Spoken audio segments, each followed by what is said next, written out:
against the zone right now that's proving a little bit difficult to diagnose. The way they're doing a matchup zone. There's the length at the top of the zone. Messiah the steal! Oh, my goodness! Hard spot tonight with 7 rebounds. Jardier, quick three, up and in. His 5th from downtown. Throws it down the middle. Torres has it. Sets up Charbonneau for the win. Up and in! Up and in! Looks for Cortez. Leans into a three and knocks it down at the buzzer. O'Connell looking for the flush. Is going to throw it down in traffic. Muguruzaga, 2 buzzer beaters to his credit. Goes down the lane. Double pump. There it is. Cut! Another! Hey, Another! Fantastic way. Double pump. Shot up and in! Up and in! Skips it back, catching fire, 3 up and in. And Bono is up. Bike with the steal. Bike is going to run out the clock.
At this time, we ask you to please stand available. Gentlemen, please remove any headgear for the performance of our national anthem today. Our special guest, Hollis-Brookline High School's Isabel Bronx.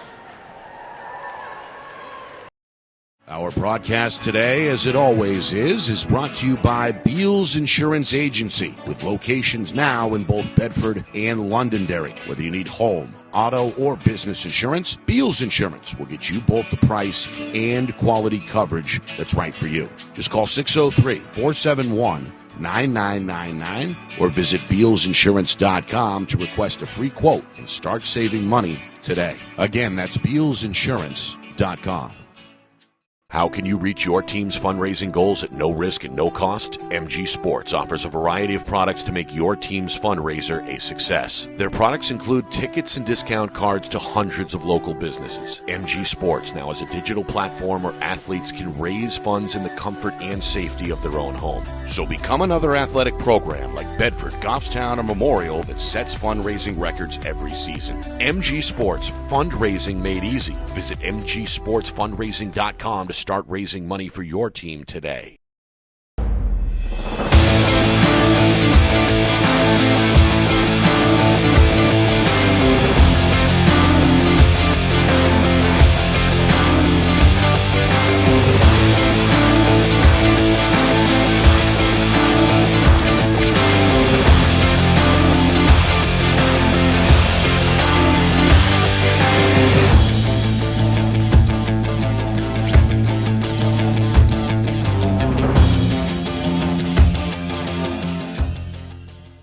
Get ready to elevate your game. At New England Football Academy, they don't just train athletes, they build champions. They're closing the recruiting gap in New Hampshire and across New England with elite-level coaching that sharpens skills, strengthens mindset, and unleashes next-level performance. Based in Manchester, New England Football Academy offers one-on-one sessions, small groups, and full-team training, giving every athlete the tools to lead, compete, and dominate at every level. Scan the QR code on your screen or visit their Instagram at NEF Academy 603. Your journey to becoming elite starts now.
A rousing rendition of the national anthem by Hollis-Brookline student Lisa Ballet-Bronis.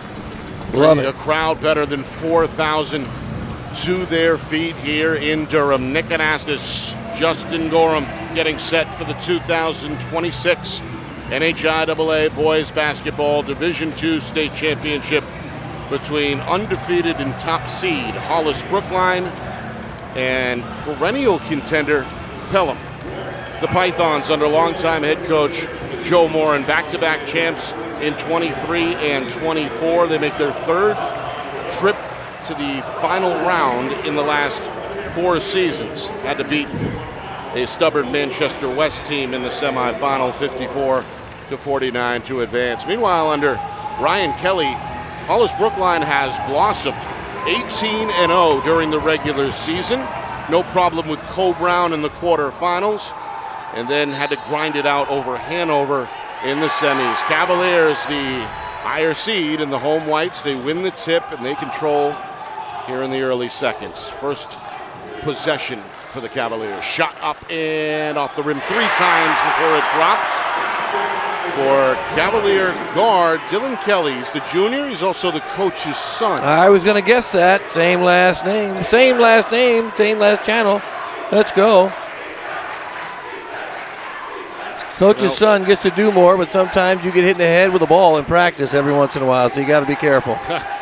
Meanwhile, wraparound shot will go in off the window for Brady Hegan. 6'4" senior. Tough shot. Pythons pressing full court early. Player to watch really for both teams. As we look at Alton Williams in the middle, he's a 6'6" senior.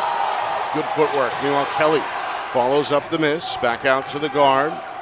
This is Renzo Bergskog, and that's good. Bergskog, one of 2 Bergskogs on the Hollis-Brookline roster. That one, the 5'10" sophomore, makes it 4-0. Yeah, Renzo? 4-2. Renzo for 2? Renzo for 2. Oh. And now a steal, game's first turnover. Bergskog with the steal, the left-hand dribble, the Oh! right-hand shot, count it, and the foul. Snuck it underneath the outstretched arm. Beautiful shot. Sophomore attacking in transition. Somehow got that one to go. Strong take there. Took it right at the defender, Troy Forna, who's a 5'9" senior, one of the faster guards in the division. Forna picks up the first foul either way.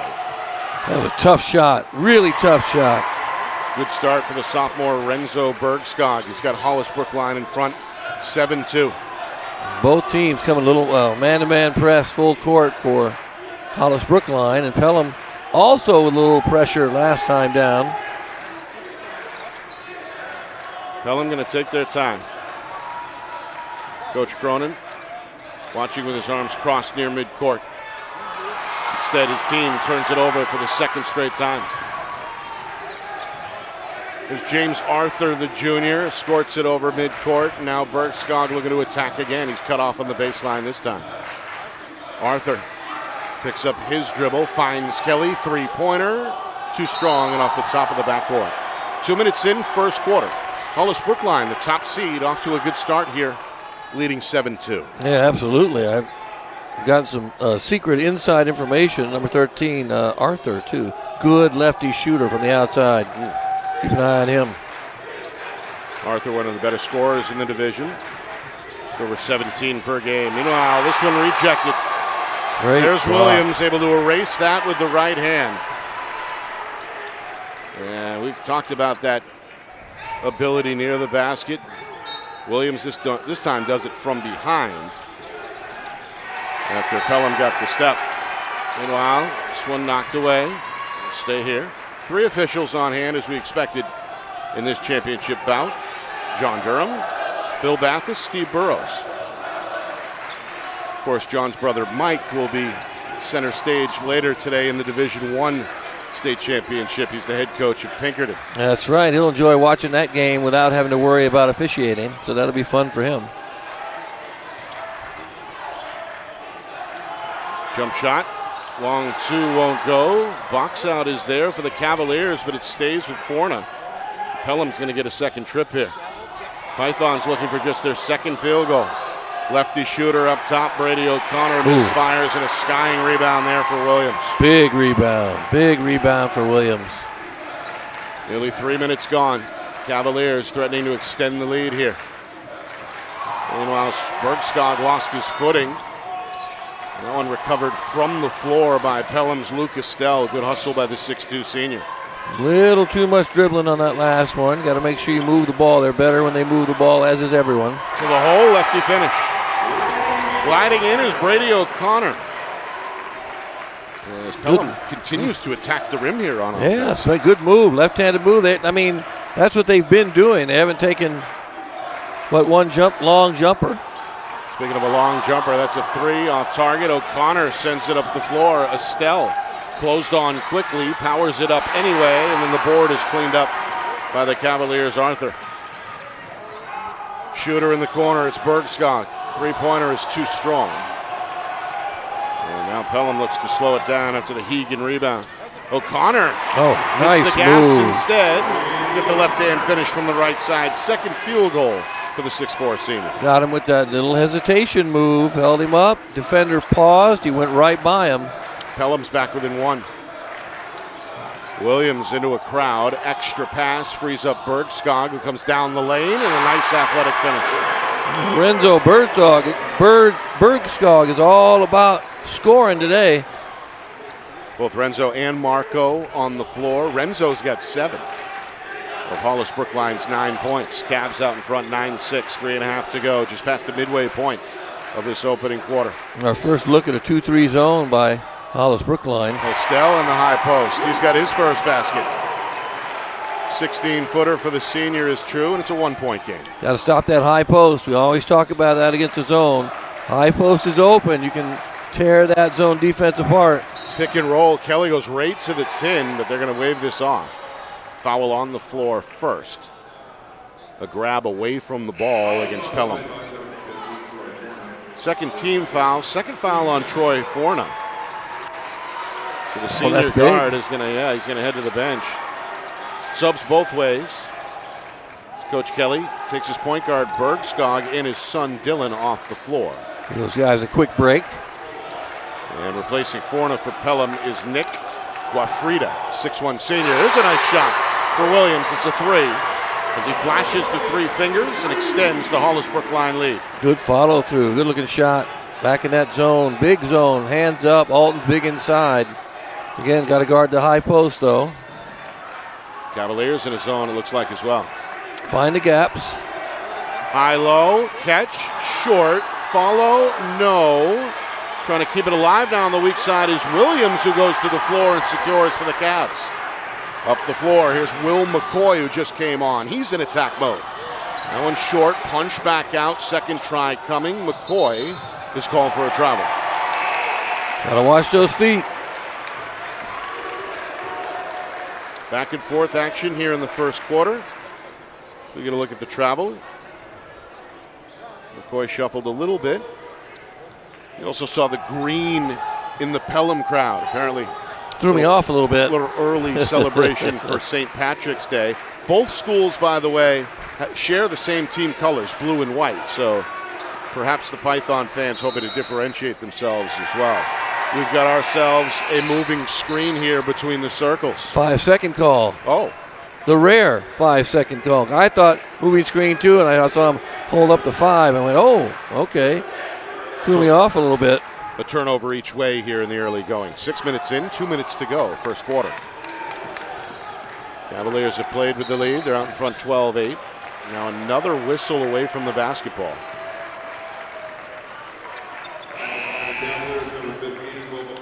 It's an offensive foul. Away from the ball. Didn't see that.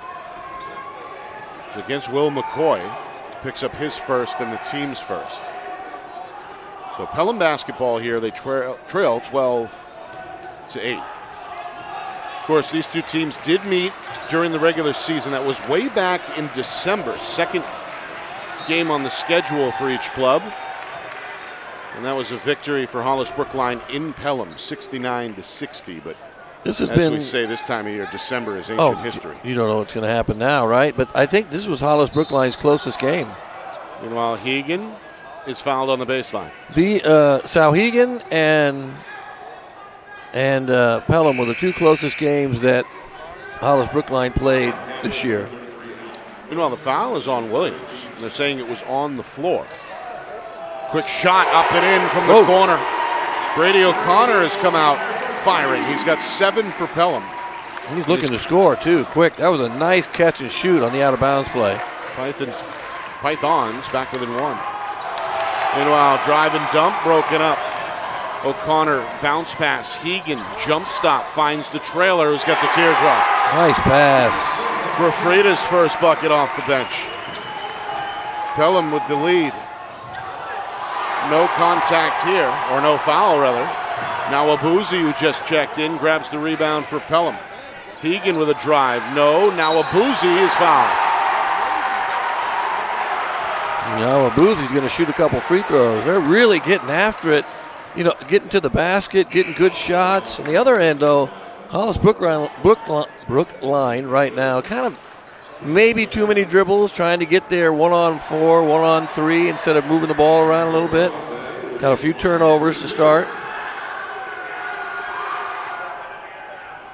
Free throw no good for Nachi.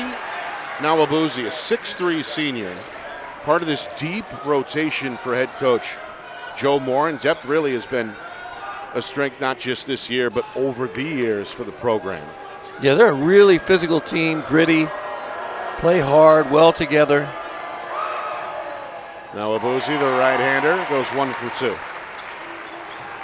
Pelham by 2, the 1 minute mark here, first quarter. A little extended pressure by the Pythons. Renzo Bergskog back in the game to run the show as the point guard. Williams up top, fakes left, drives right. Leaves it in the lane for Bennett Torgeson, who just came on. Now Kelly back to Torgeson. Patient trip here. Bergskog up and under, missed off the back rim. And there's the rebound for O'Connor. Yeah, that's a tough shot. Tough shot. Other side of the basket, though, use that. O'Connor drive and dump. Tough catch for now Abuzi. And a foul under the rim. It's going to go on to Kelly. Comes with inside of 30 seconds remaining. Yeah, if he would have gone up with that, there would have been a couple free throws. Meanwhile, Brady Hegan right back in. Brief rest for the 6'4 senior, replacing now Abuzi. Frequent subbing early. Yeah. Final 30 seconds, first quarter. Pelham, they go inside. That's a tough shot for Estelle, trying to follow his own miss. Does, fades away, leaves it short. Another rebound. This is for Grafrita. Oh, count it. wow. And the foul. Nick Grafrita pounding the glass, giving Pelham a punch off the bench here in the first quarter. That is some hard work inside. Really, really hard work inside, paying off.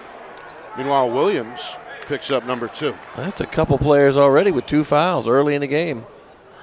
And if you might want to take Williams out right now, size, you need size. Got a foul here on the rebound. As the free throw missed, Kelly ended up with the basketball. May have been poked in the eye there. Trying to shake off whatever it was. Got a foul. Stop the clock here, 16.7, so plenty of time here for the Cavaliers to get one more look. Final 10 seconds.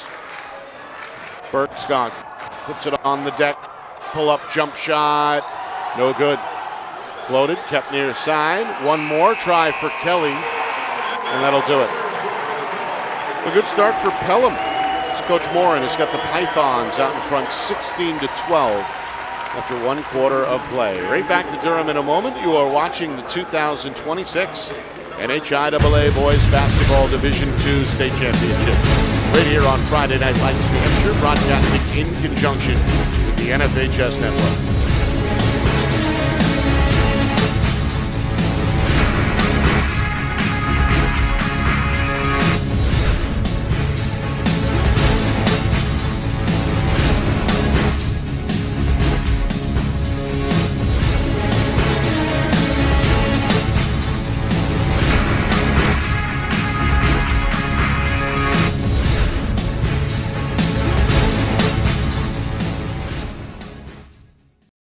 Our broadcast today, as it always is brought to you by Beals Insurance Agency, with locations now in both Bedford and Londonderry. Whether you need home, auto, or business insurance, Beals Insurance will get you both the price and quality coverage that's right for you. Just call 603-471-9999 or visit BealsInsurance.com to request a free quote and start saving money today. Again, that's BealsInsurance.com.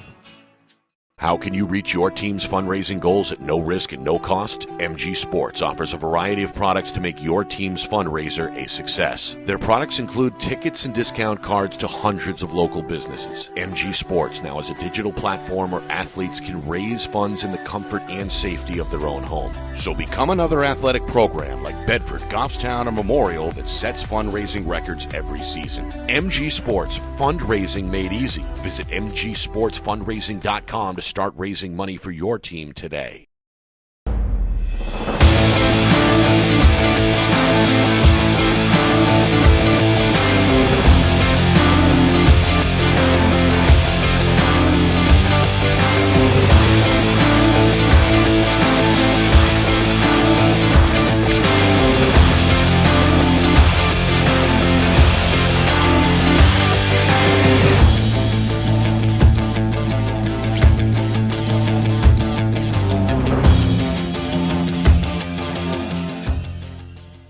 Get ready to elevate your game. At New England Football Academy, they don't just train athletes, they build champions. They're closing the recruiting gap in New Hampshire and across New England with elite-level coaching that sharpens skills, strengthens mindset, and unleashes next-level performance. Based in Manchester, New England Football Academy offers one-on-one sessions, small groups, and full-team training, giving every athlete the tools to lead, compete, and dominate at every level. Scan the QR code on your screen or visit their Instagram at NEF Academy 603. Your journey to becoming elite starts now.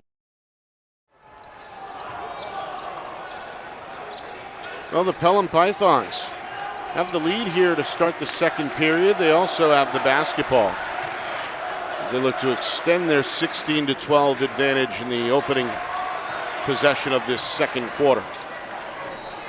Refreda, offensive foul. Came charging into the teeth of the defense there. It's Kelly who absorbs the contact. Charge is the call.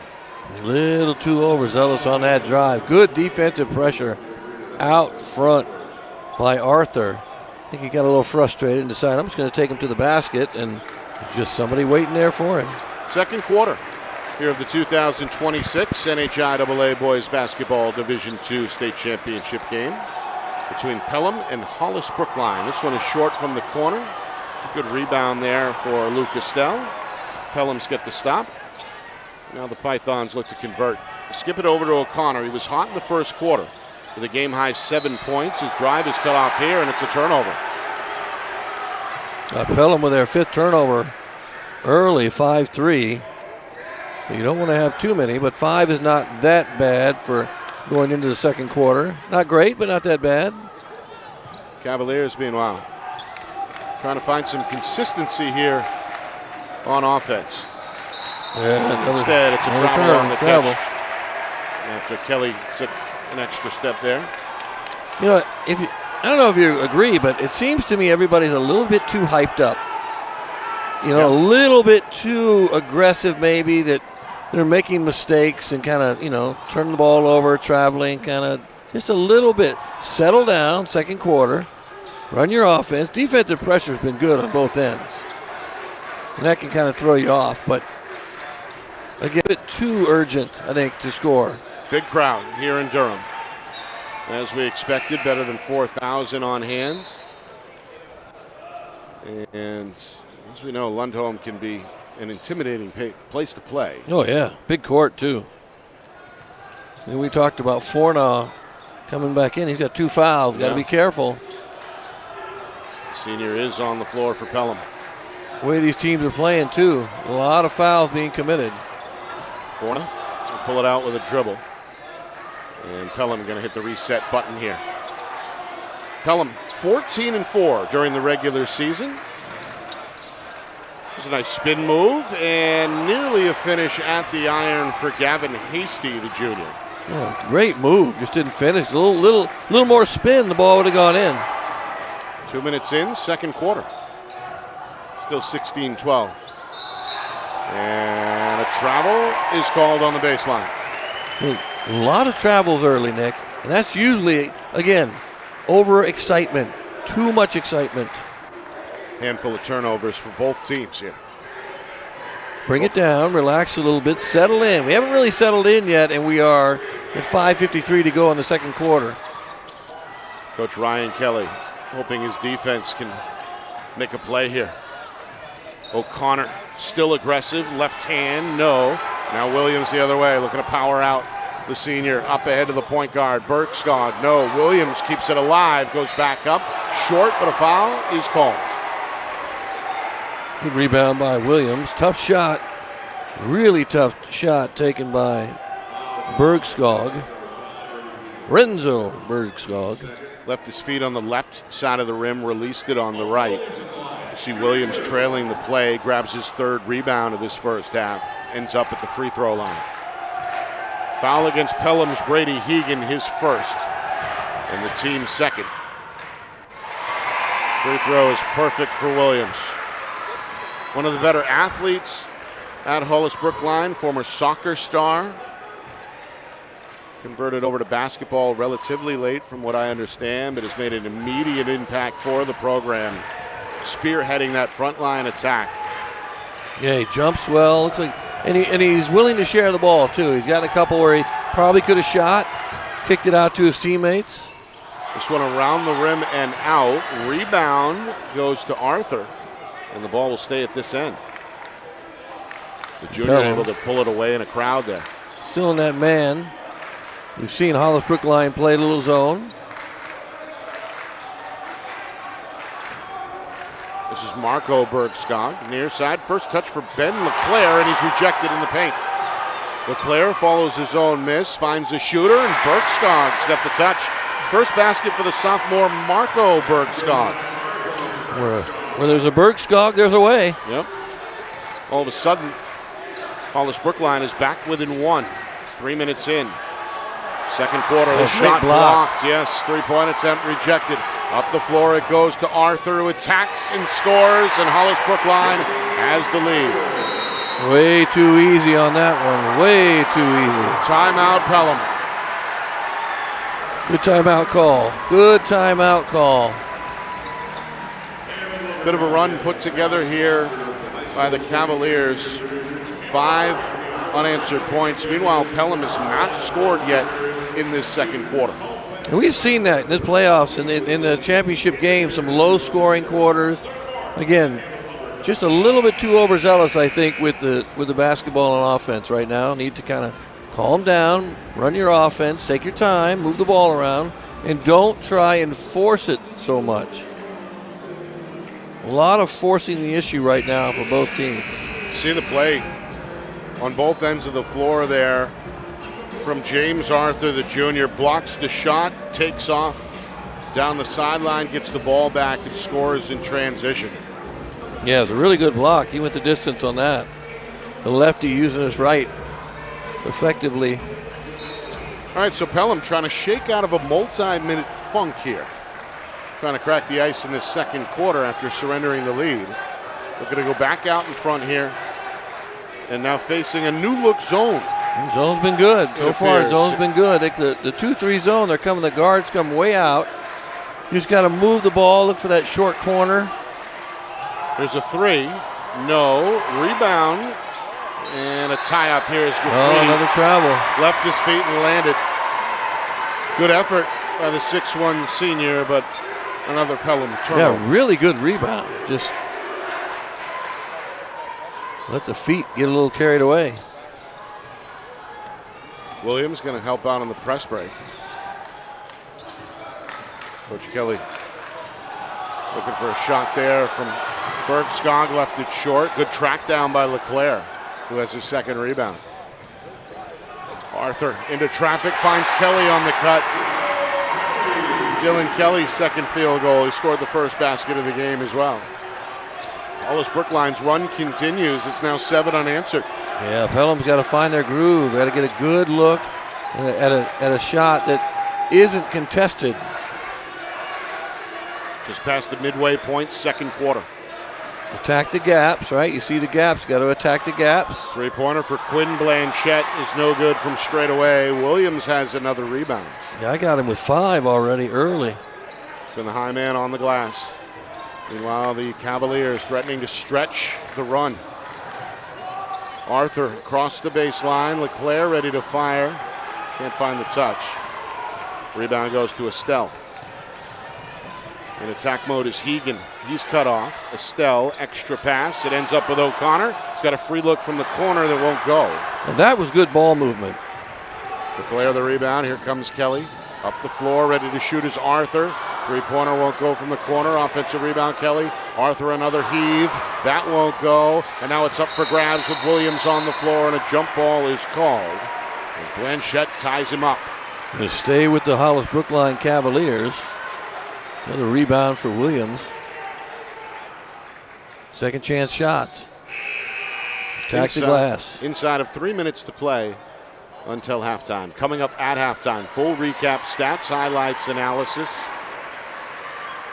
And a look ahead at the Division I state championship, which comes your way later this afternoon between Trinity and Pinkerton. That should be a fun one as well. Defense versus offense. Love it. So a lot to get to coming up at halftime. Nick Anastas, Justin Gorham here with you. Hollis-Brookline trying to finish off an undefeated season, 18-0 during the regular season. 2 tournament wins as well over Coe-Brown and Hanover.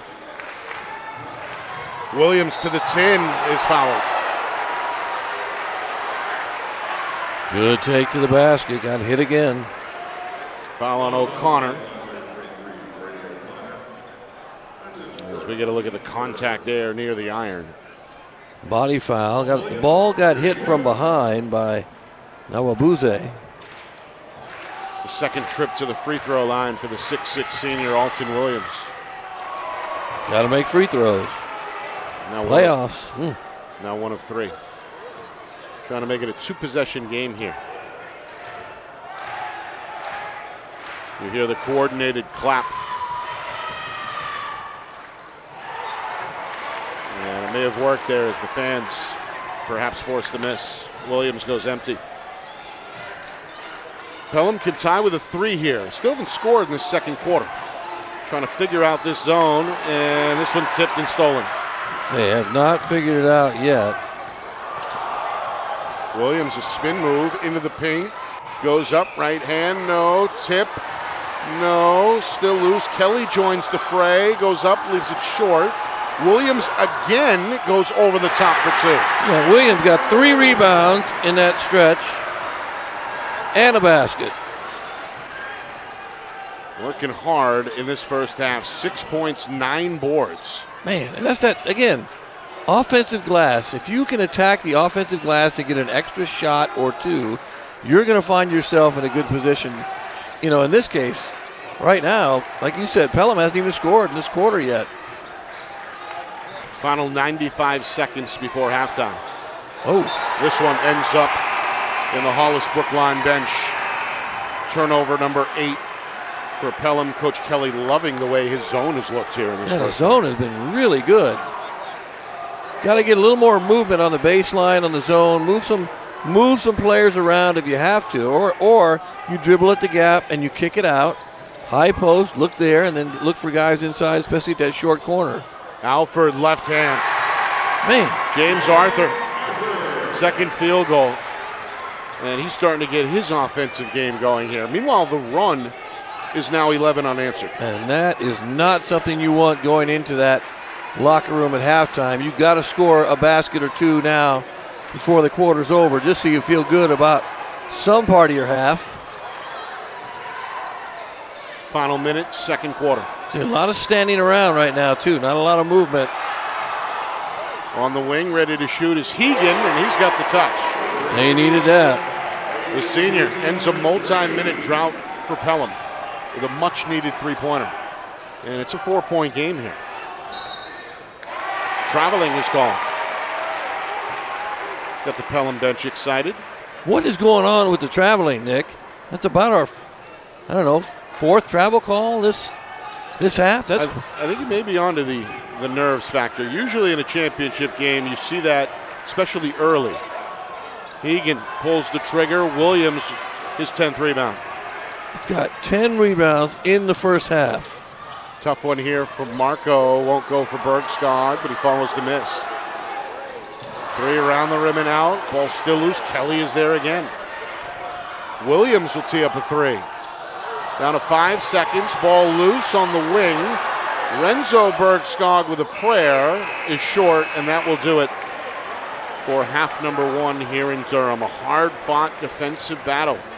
Back and forth there for a while. Hollis-Brookline a big run in the second quarter, and it's the Cavaliers out in front at the break, 23-19.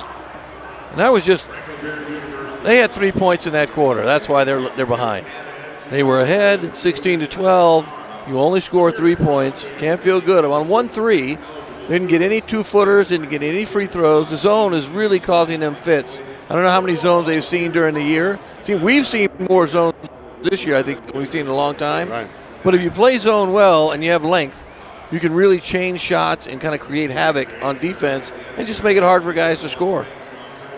So, Coach Morin probably pull out the chalk, see if he can come up with some halftime adjustments. Longtime Pelham head coach, sure has a few tricks still in the sleeve. Meanwhile, his counterpart Ryan Kelly has got to like where the Cavaliers are with a 4-point lead at halftime. Hollis-Brookline hoping to wrap up an undefeated season with their 21st straight win on Championship Sunday. Yeah, it's been an interesting half, though. A lot of mistakes made, travels being called, kind of that, like getting to the game nervousness. Yeah. It seems like it carried over almost through to for the half. Guys were just way too excited about making a move, and then you make mistakes.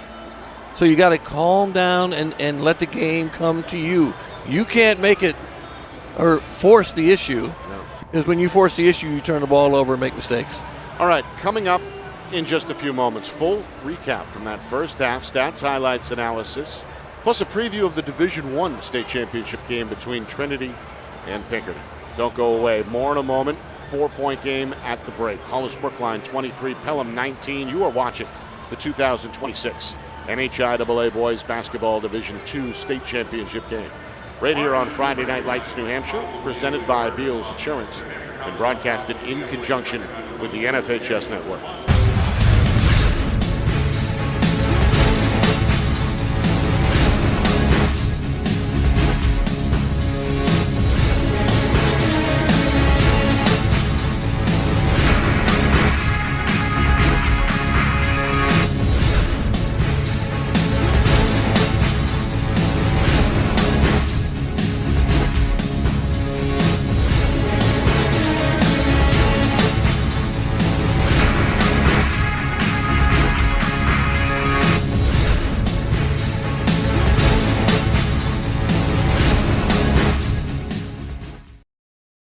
Our broadcast today, as it always is brought to you by Beals Insurance Agency, with locations now in both Bedford and Londonderry. Whether you need home, auto, or business insurance, Beals Insurance will get you both the price and quality coverage that's right for you. Just call 603-471-9999 or visit BealsInsurance.com to request a free quote and start saving money today. Again, that's BealsInsurance.com. How can you reach your team's fundraising goals at no risk and no cost? MG Sports offers a variety of products to make your team's fundraiser a success. Their products include tickets and discount cards to hundreds of local businesses. MG Sports now has a digital platform where athletes can raise funds in the comfort and safety of their own home. So become another athletic program like Bedford, Goffstown, or Memorial that sets fundraising records every season. MG Sports, fundraising made easy. Visit mgsportsfundraising.com to start raising money for your team today.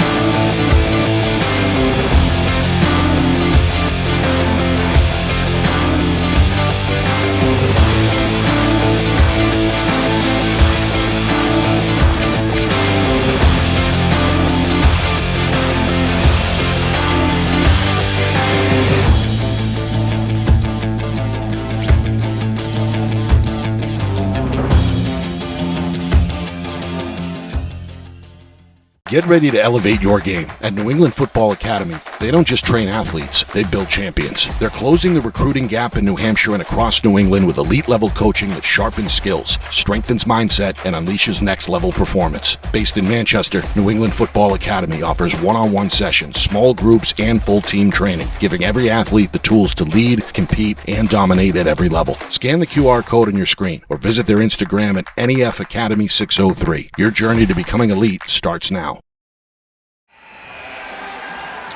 Start of the second half here in Durham.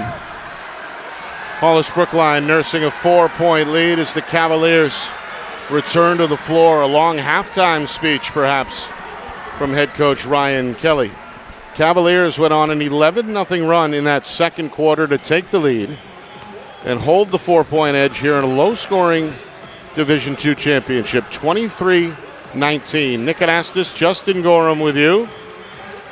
Pelham with the basketball took them over 7 minutes to score in that second quarter as the Pythons really struggled against the Hollis-Brookline zone. They did, and again, just too erratic. Everybody is way too excited. They got to bring it down a notch or four just so they can kind of get the game under control. And against the zone, right, you attack the gaps, you look for the high post, and then from the high post you get short corner kickouts for easy baskets or easy looks. Right now, neither team really has gotten easy looks because everybody is just going 1,000 miles an hour. I expect second half, maybe bring it down, take your time, and see if we get a little more control with both teams. Pelham, 14-4 during the regular season, the number 2 seed. Both these teams earned byes in the first round before pulling off 2 tournament wins to get here to Championship Sunday. Pelham is here for the third time in 4 years. They went back-to-back under head coach Joe Moran in both 2023 and again in 24. Hollis-Brookline trying to cap off a perfect season, 18-0. They've won 20 straight, including the 2 postseason wins. This one rolls off the iron, is kept alive by Renzo Bergskog, who had 7 points for his team in that first half. Meanwhile, Marco Bergskog couldn't quite control it, and it's turned back over. 7th giveaway by the Cavaliers, 9 first-half turnovers by Pelham. Yeah, he wanted a foul, I think. I'm not too sure what happened there, but that's what he wanted. Meanwhile, this is Hasty. Hand over to Braden Hegan.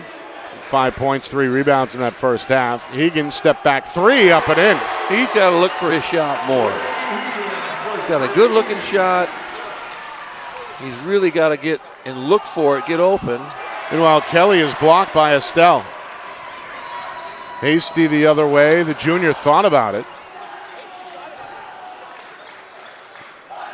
You've got a 1-point game here as Pelham looks to retake the lead. O'Connor, a gliding finger roll, won't go. And Williams with a game-high 11 rebounds for Hollis-Brookline. Here comes the senior. He's got a shooter in the corner. 3 on the way for Renzo Bergskog, no good. Pinch down rebound for Estelle is his 4th. Up the floor to Hegan. They're going to wave it off. A traveling violation is called. Take a look at that. Another turnover. A lot of travel calls today. Didn't see. Oh, yeah, that's definitely a travel. Took that extra step, full step. Meanwhile, a foul is called at midcourt against the defender, Nick Wafrida. Starting this half as well. They kind of made a little rotational change. Started Jafrida instead of Fornaw, I believe. Fornaw had 2 fouls, maybe 3 fouls. Too early for Fornaw. About an 8-man rotation for Coach Moore, and there you see him trying to inspire the defense. Arthur into the teeth of the defense. O'Connor the rebound. Here comes Hagan. Left-hand dribble, looking to attack, spins right, and draws contact. That's a good play. See, he needs to be aggressive offensively. I mean, the last one where he traveled, he made a great shot, but just keep being aggressive offensively, and they'll be fine. They look more measured, though. They moved the ball around last possession down, took their time a little bit, don't look as quite frenetic as they did in the first half. So I think maybe coach figured that out, talked to him a little bit. Yeah. You know, you bring it down a notch and you're fine. They look much more measured. So here is Hegan. He's the game's high scorer. 9 points after the free throw. It's his first trip to the line. It comes with just over 2 minutes gone by in this third quarter. The game is also tied at 23. Short. Kelly the board. Kelly with 6 rebounds from the guard spot. Look out. Hard landing here as Renzo Bergskog is knocked down and fouled. We'll go underneath the basket. Thought maybe it wasn't on the shot. Down a little early. Officials are doing a good job today, calling a good game. 3 of the state's best blowing the whistles today. Meanwhile, Williams, an easy basket off the inbound. Yeah, they again, and on the other end, too, Hollis-Brookline should take advantage of him as well. Jumps so high, so athletic. Put the ball up where he can get it and let him go to work underneath the basket. He's working on a double-double, 8 points, 11 rebounds. Hasty recovers, pulls the trigger, and drills a 15-footer. Oh, almost thought he double dribbled on that one, but the ball might have got hit. First basket for Gavin Hasty, the 5'10 junior. Meanwhile, timeout is called as Hollis-Brookline wants to talk it over. Coach Kelly going to pause the game here with things tied at 25, nearly 3 minutes in, third quarter. And, of course, the storylines we are watching. Can Hollis-Brookline run the table? 18-0 during the regular season and a 20-game win streak coming in, looking for their first championship in several years. Pelham, they're used to this spot. Third time in 4 years they've been here. Did not make the trip a year ago, but repeated as champions in 23 and 24 under Coach Morin. So a win today would be the third championship in 4 seasons at the Division II level for Pelham. And we've seen some teams that have been undefeated. Yesterday in the girls' side, we saw teams that were undefeated that lost in the championship game, just didn't have it. You know, Pembroke just didn't have it in defeat to Derryfield. So, you know, you want to be undefeated, but again, it's so hard to go undefeated. On one positive note, too, for Pelham, they've already scored more points in this quarter than they did in the entirety of the second quarter. So, whatever they're doing now is working. Pelham had the lead, 16-12 after one, an 11-0 run by Hollis-Brookline in the second quarter. Gave them the lead at halftime, 23-19. Here we are tied at 25. Arthur off balance, tough shot in the paint, but there's the rebound for Marco Bergskog. Sophomore trying to give his team a second chance. Williams takes over, goes down the lane, and has it rejected by Hegan. Good block. Estelle, his 5th rebound. Now Pelham goes to O'Connor. He's rejected by Williams. From the floor, he keeps it alive, and then Estelle draws contact and will head to the free throw line. Foul on Williams, I believe. Oh, no. Another big block for Alton Williams. Call that on Arthur. You see one block at the other end of the floor by Hegan, and then O'Connor on a dribble drive is met after the spin move. There's the second block of the game for Williams. And to O'Connor's credit, kept the play going from the floor. He did. Eventually his teammate Estelle takes over, and Estelle's free throw is no good. Heads up play from the floor, keeping it alive. Got to be careful from the floor a lot of times too. If you move or get up, they call traveling. So you got to, get rid of the ball quick. Second free throw for Estelle is good. Got to make free throws. Estelle has done good work on the glass with 5 rebounds for the Pythons to go at now 3 points. 3 for 7 from the free throw line. So percentage-wise, not great. Here's a steal. Estelle, jump stop, and it's called for a travel as Williams may have made the shooter think twice there, forcing the turnover. Oh, yeah, you see that there. You didn't get my shot blocked. You see, got a pump fake. Oh, he shuffled the feet on the jump stop. Yeah, you got to think about that. Williams, a shot blocker. Midway through, third quarter. Got a 1-point game. Williams for three, trying to give his team the lead. No good. Another rebound for Estelle. Pelham with a 1-point edge, 26-25. Egan, drive and drop. Abuzi lost it off the fingertips. This one turned over. Another turnover. Thought maybe it got knocked out by Hollis-Brookline, but right idea. Tough pass to throw a bounce pass from up high like that. It usually bounces way too high to catch. 12 turnovers for Pelham. Meanwhile, in some trouble is Marco, and Bergskog draws a foul. Got to reach in against Hegan. Yeah, his second foul. 2 on the senior, 3 on his team. So 1 left to spare for Pelham with 3.5 to play here in quarter number 3. It's been tight throughout. Largest lead has been 5 for Hollis-Brookline. Meanwhile, another foul. It's now Abuzi and Marco Bergskog collide. Hard foul on the rebound. Now Abuzi's going to be tagged with his first. And now Pelham is up against the team foul limit. Free throw time next. Relatively early in the quarter. Williams calls for it off the inbound, puts it on the deck. Kelly takes over, steps in long 2, and knocks it down. That's a good-looking one-dribble jumper.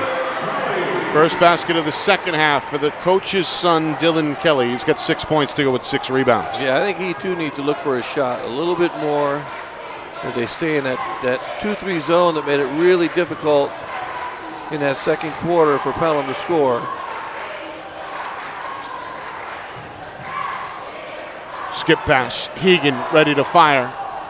Can't find the touch on that one. Estelle battling on the glass, and the effort pays off. It'll stay at this end. Off the fingertips of Williams, who's again there to rebound. He's been cleaning the glass for Hollis-Brookline here in the first half and second half.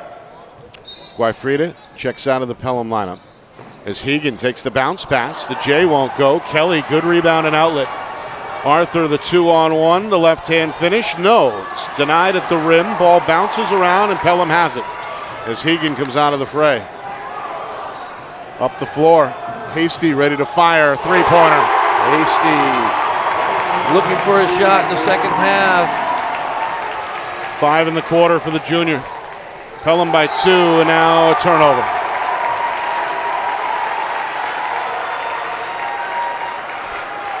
Now the Python fans liking the effort. Really on both ends here. You see the shot by Hasty. Starting to open things up on offense. All 5 of his points have come since halftime. And now the point guard walks it into the front court with his team up by 2 as we approach 2 minutes to go in this third quarter. Hasty bounce pass for Noah Boozy. And the officials say it was last touch by the defenders. Somebody got a finger on it. Crowd does not agree. At least the student section for Hollis-Brookline. Not sure I agree either, but tough one to call. Went through a tight spot. Really hard to see. Cavs in the zone. O'Connor for Hasty. That one definitely poked away. Rule of thumb, don't turn the ball over against the zone. Don't over dribble against the zone. Move the ball. Make the defense shift. 6'3" junior Bennett Torgerson, who played briefly off the bench in the first half, is back in the game for Hollis-Brookline.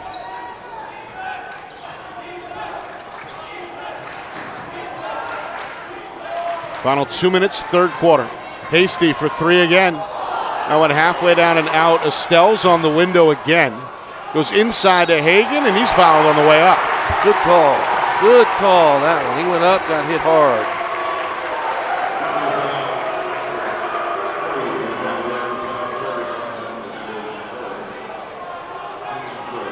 Foul goes against Guifrida, who just checked back in. It's his first. 3 team fouls now against the Cavs.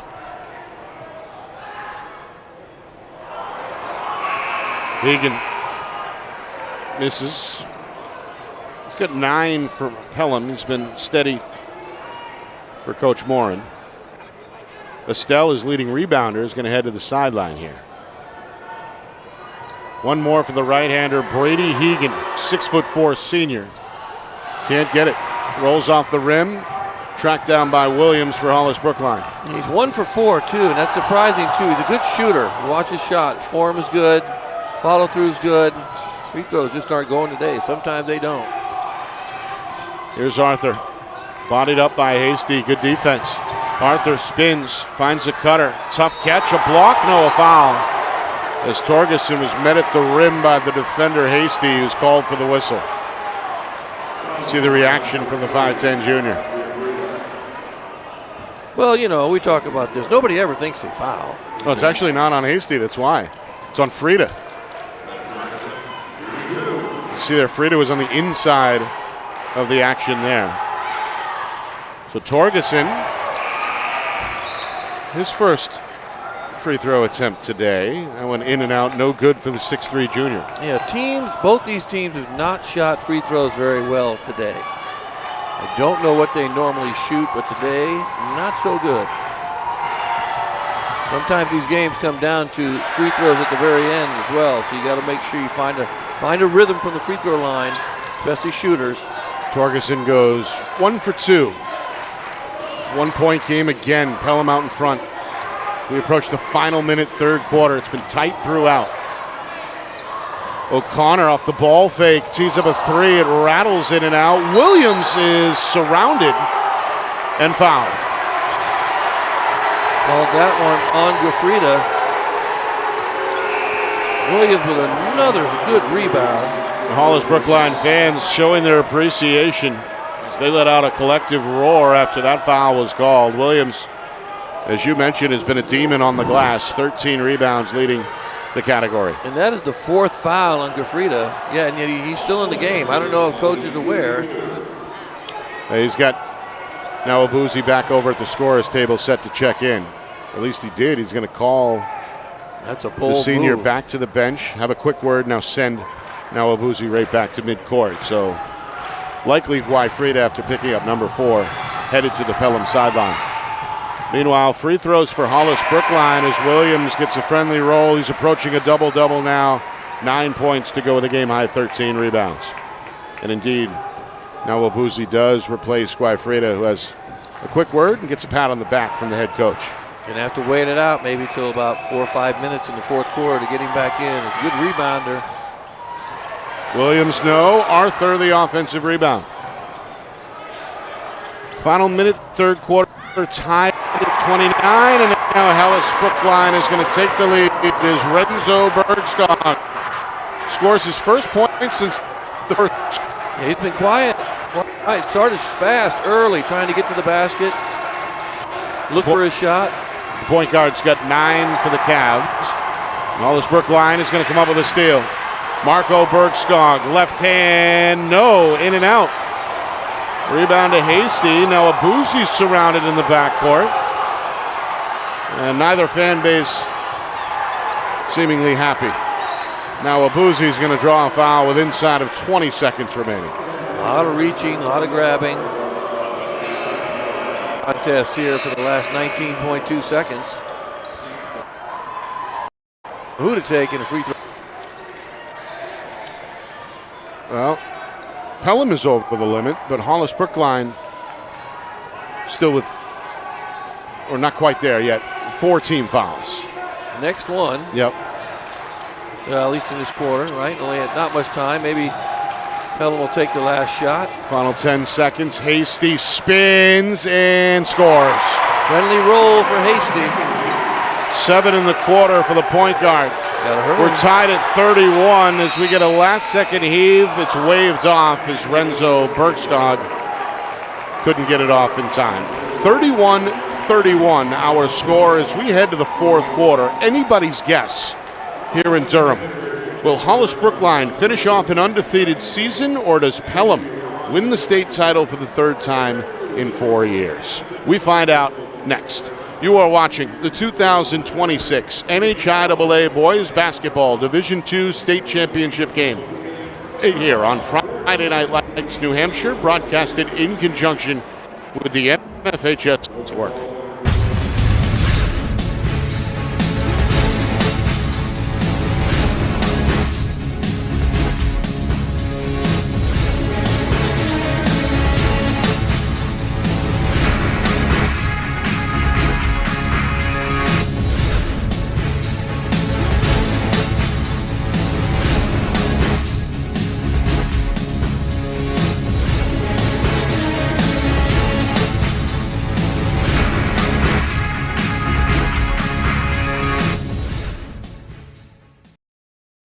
broadcast today, as it always is brought to you by Beals Insurance Agency, with locations now in both Bedford and Londonderry. Whether you need home, auto, or business insurance, Beals Insurance will get you both the price and quality coverage that's right for you. Just call 603-471-9999 or visit BealsInsurance.com to request a free quote and start saving money today. Again, that's BealsInsurance.com.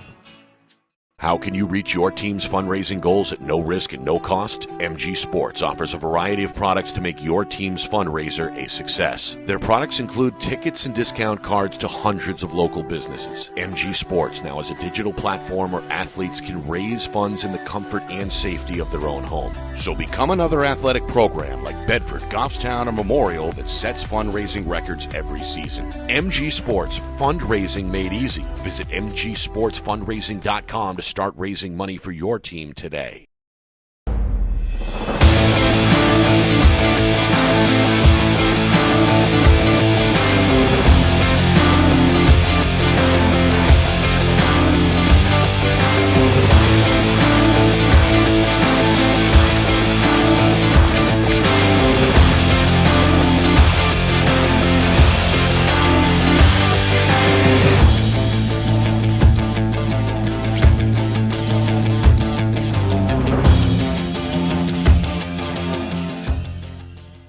Get ready to elevate your game. At New England Football Academy, they don't just train athletes, they build champions. They're closing the recruiting gap in New Hampshire and across New England with elite-level coaching that sharpens skills, strengthens mindset, and unleashes next-level performance. Based in Manchester, New England Football Academy offers one-on-one sessions, small groups, and full-team training, giving every athlete the tools to lead, compete, and dominate at every level. Scan the QR code on your screen or visit their Instagram at NEF Academy 603. Your journey to becoming elite starts now.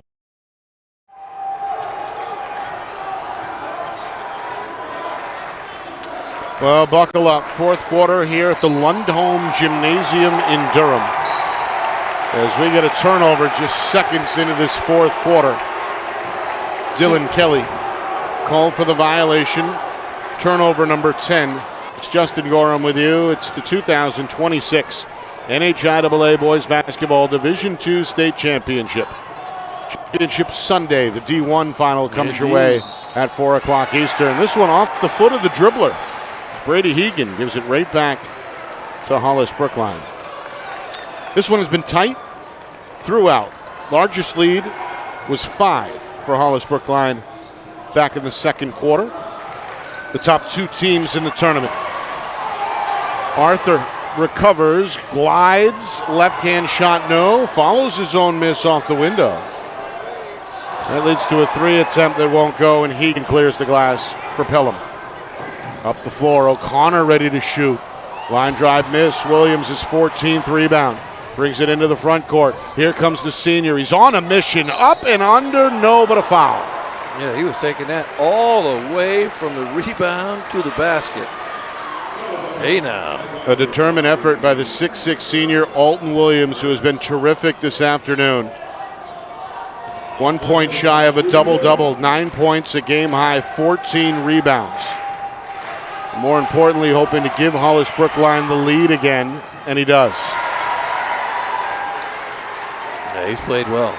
Again, you know, you attack him offensively, and you are concerned. You're concerned you're going to get your shot blocked, so you pass the ball maybe a little early, you make some mistakes, travel, that kind of thing. No good, but there's Renzo Bergskog on the glass, the 5'10 sophomore. Johnny on the spot for Hollis-Brookline, but a double team and a steal. Hegan going to slow it down at midcourt to force in the 11th Hollis-Brookline turnover. Now Hegan, difficult shot and a grown man rebound for Williams. Yeah, really tough shot. Again, don't force the issue. Just move the ball around. You're only down 1. Coach Moran not pleased, apparently, with that last shot attempt. Three-pointer, Marco Bergskog, no. Ball ends up in the corner and then out of bounds off the right hand of Arthur. It's Pelham possession. Minute and a half gone by, fourth quarter. Cavaliers enjoying a 1 point lead, 32-31. We have a timeout on the floor. Coach Kelly hoping to complete the journey undefeated. Cavaliers 18-0 during the regular season. Tournament wins over Co-Brown and Hanover. At one point, Hollis-Brookline rattled off 11 unanswered points in the second quarter. That's been the longest run either way. There's a look inside the Pelham huddle. Longtime head coach Joe Morin hoping to bring home the school's third championship in the last 4 seasons after they did it back-to-back in 23 and 24. You know, that's indicative, too, of probably a really good feeder program in Pelham. You have places like Bedford with a great feeder program. Teams that win and that are successful have those young kids kind of doing the same thing that they're doing at the upper levels. So you get middle school teams that are run the same offenses, same theory, same concepts, and the younger kids are playing together for longer periods of time. So when they get to high school, they're very familiar with one another, right, and they're pretty good. So those teams, those programs are the ones that are most successful, I believe. We're going to see 2 programs later this afternoon battle it out for the D1 crown. Trinity and Pinkerton, 2 of the better teams, better programs over the years. All right, here we go. 32-31. Hollis-Brookline with the lead. Pelham with the ball.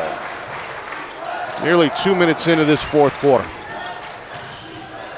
Hegan been steady today for the Pythons. That pass knocked out of bounds. Good effort by the defender Renzo Bergskog, who has been willing to sacrifice his body time in and time out this afternoon. Yeah, he's been all over the place, diving on the floor, offensively, defensively. Got a timeout here as Hegan couldn't find an open teammate. It's close, very close. Almost got that 5 count. Heady play by the senior, though, to keep that internal countdown in the head. That's hard to do. Yep. You know, when you take the ball out, you got to learn. If you're someone that takes the ball out all the time, you usually have to pick someone good passer and a guy that can think, girl that can think when they're bringing the ball in, so that you don't turn the ball over. And then that 5 count, you don't see it happen very often, but half court like that, taking the ball out from the sideline, sometimes defensively it's tough. You got to set some screens. You got to make sure you get open. And there was nobody open in that play. Yeah, some folks don't realize typically there's a designated inbounder, especially on the baseline. Oh, absolutely. Baseline's usually a guy, used to be a shooter too. You get the ball in, usually get a screen for a shot, but you still want a good passer if you're going to run something quick to get people open. Same with the sideline, you want a good passer. This one is lofted into the backcourt before Hasty takes over. Left-hand dribble is stripped. Renzo Bergskog picked his pocket, finds Williams on the wing. Williams is going to diagnose with the dribble, nowhere to go, and they'll pull it back out. Now Bergskog down the lane, lost it, out of bounds, turned over. Yes, off the foot. A dozen turnovers forced by this Pelham defense. A good play in the lane here. As it was Estelle who stripped the basketball. And the turnovers for both teams are starting to add up. 2 minutes in, fourth quarter. Pythons are down a point.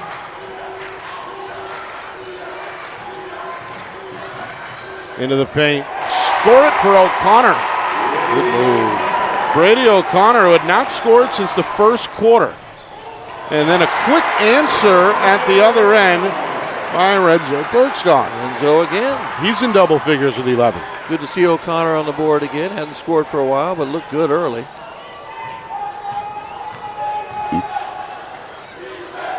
Pythons down a point.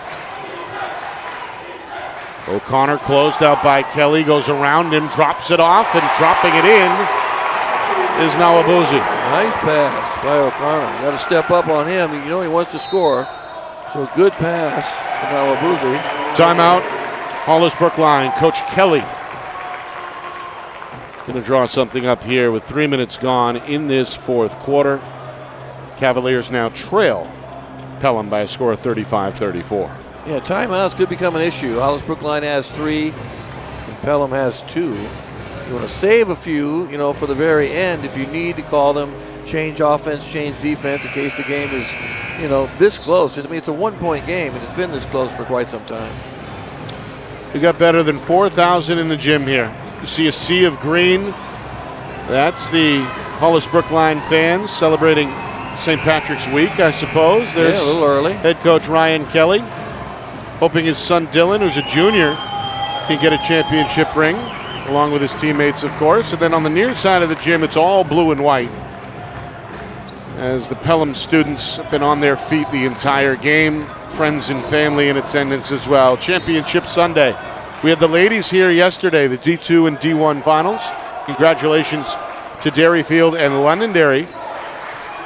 They were champions yesterday, and then later today it's the boys Division I final to wrap up the weekend. Trinity versus Pinkerton. Nearly a steal up top here. It's a jump ball as Nawabuzi and Arthur both ended up on the hardwood.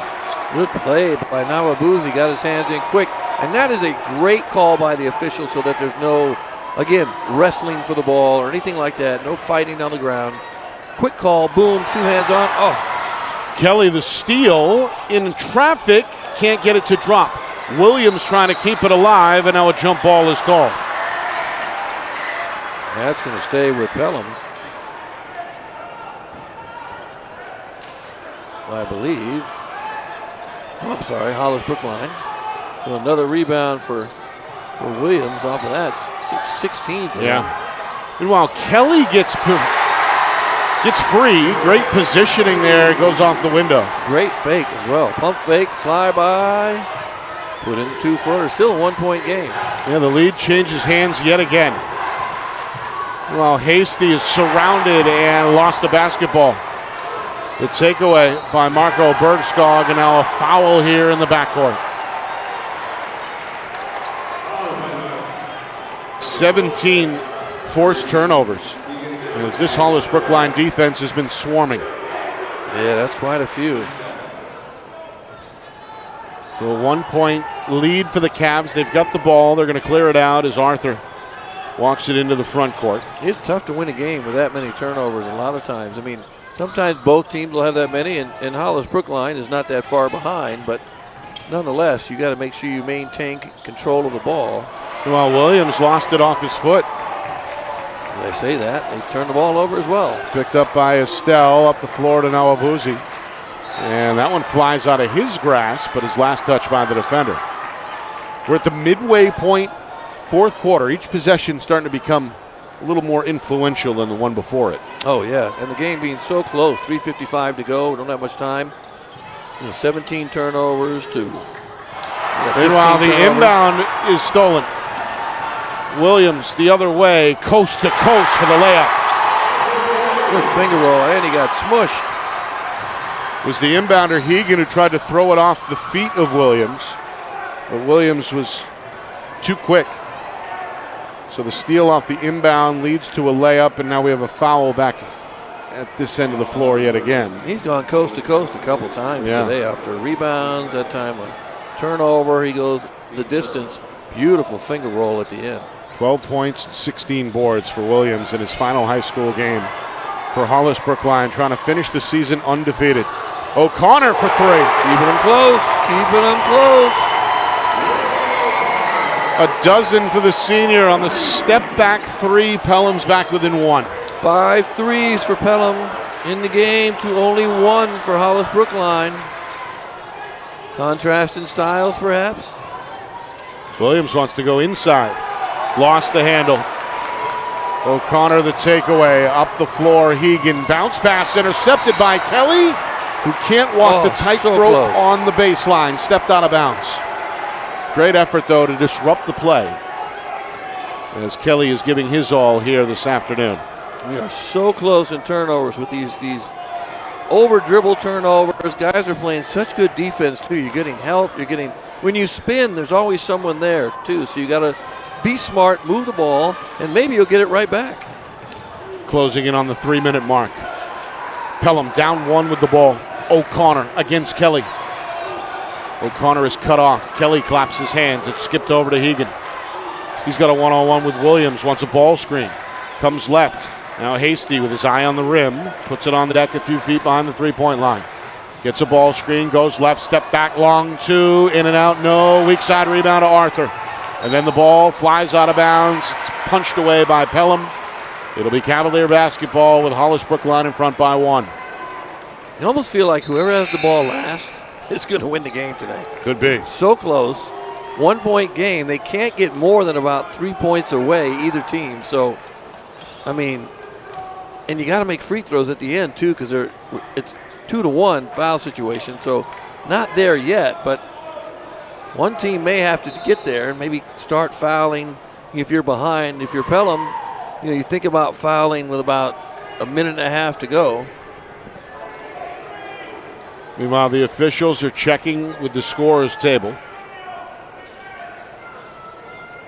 Not sure what they were checking for. My curiosity is piqued. We are ready to resume with 2:38 to go. A little bit of extended pressure here from Pelham. No problem for Renzo Bergskog. Make them work a little bit harder, bring the ball up the floor, tire out your point guard. Cavs with a 1-point lead. They're going to call a timeout. They're full timeout. They only have 2 left. So, Coach Kelly, his team with possession, 2:19 on the clock. And we've asked this throughout the season. How aggressive are you with the lead with no shot clock? Well, I think if you can run an offense successfully and move the ball around a little bit and not have to just really try and delay if you don't practice it. But if you can run an offense and move the ball around, then you don't rush it. You don't take bad shots. If you're ahead by 1, you take good shots. Yeah. If you can run a minute off the clock and get a really good shot, because the defense will get tired of playing defense. Right. Anyone that knows that you've ever played basketball, if you're playing man especially, and you're chasing somebody around, and they're holding the ball and they just keep moving, at some point you just kind of go, oh, come on, man. And then they attack it and they score. So that would be the goal. If you're Hollis-Brookline and you've practiced it and you can do it, I say do it. Take some time off. It's been tight. Several lead changes each way throughout the basketball game. It's been a 2-possession game. It's been the high water mark, a 5-point lead for Hollis-Brookline back in the first half. Cavs by 1. A 20-game win streak on the line, trying to figure it out down the stretch, trying to close out Pelham and finish the season undefeated. For the Pythons, going to have to do it from behind if they want their 3rd state championship in the last 4 years. And I think that was a good timeout call. But I think exactly what you were talking about. I would imagine Coach Kelly made a comment and said, hey, let's slow it down a little bit, take some time off the clock. They're going to draw a reach here along the sideline. The foul against Nawabuzi. Thing is, you got to make free throws, Nick. In the end, you've got to make free throws. You are either team. A game this close, that's what it might come down to, a couple free throws. Lobbed inside. Tough catch for Williams, who's fouled. Immediately in the paint, they're going to say on the floor, I believe. That's Gafrida's 5th foul. He's out. He's out. Worked hard. Got him back in, but no more for him today. Good effort. Not sure the youngster realizes it. Now he is going to be forced out as Hasty set to check in. Coach Morin technically afforded 60 seconds to make the replacement. He's going to use that time to give one final message to the floor general, point guard Gavin Hasty. So Hasty replaces Guafreda, who hears it from the crowd. Win or lose, the senior has played his final minutes in a Pelham uniform. And he played well, really aggressive on the glass. Didn't get a lot of points, but he was involved in a lot of plays. Now you take your time, run your offense, don't force anything. Here we are inside of 2 minutes. Hollis-Brookline with the ball and a 1-point lead. Kelly lost it in the paint. Taken away by Estelle. Again, tried to force the issue. Don't force the issue when you are ahead. So Pelham looking for the lead. 100 seconds remaining here in the championship game. Hagan, O'Connor splits defenders, runs into Kelly, and that's an offensive foul. Turnover number 19 for Pelham today. This afternoon, that's just too many. Again, you got to make sure you get good shots. Good looks at the basket. You could hear the reaction from the Hollis-Brookline student section. Thrilled that their team is going to take over possession here with 1:33 remaining. Gutsy play there by the coach's son, Dylan Kelly, who draws the charge. It's been a physical game. We expected max effort here in the finale. And the fans are getting their money's worth for sure. Final 90 seconds regulation. Renzo Bergskog into the front court. Pelham tightening the screws defensively. 38-37, Hollis-Brookline. Nearly a steal. Arthur trying to find the open man. Kelly, baseline drive for Williams. Ball fake. Can't get the banker. Rebound is cleared by Hasty. Pelham dodges a bullet.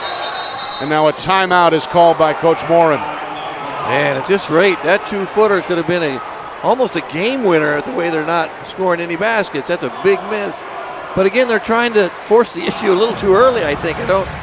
When you're ahead, I don't understand that.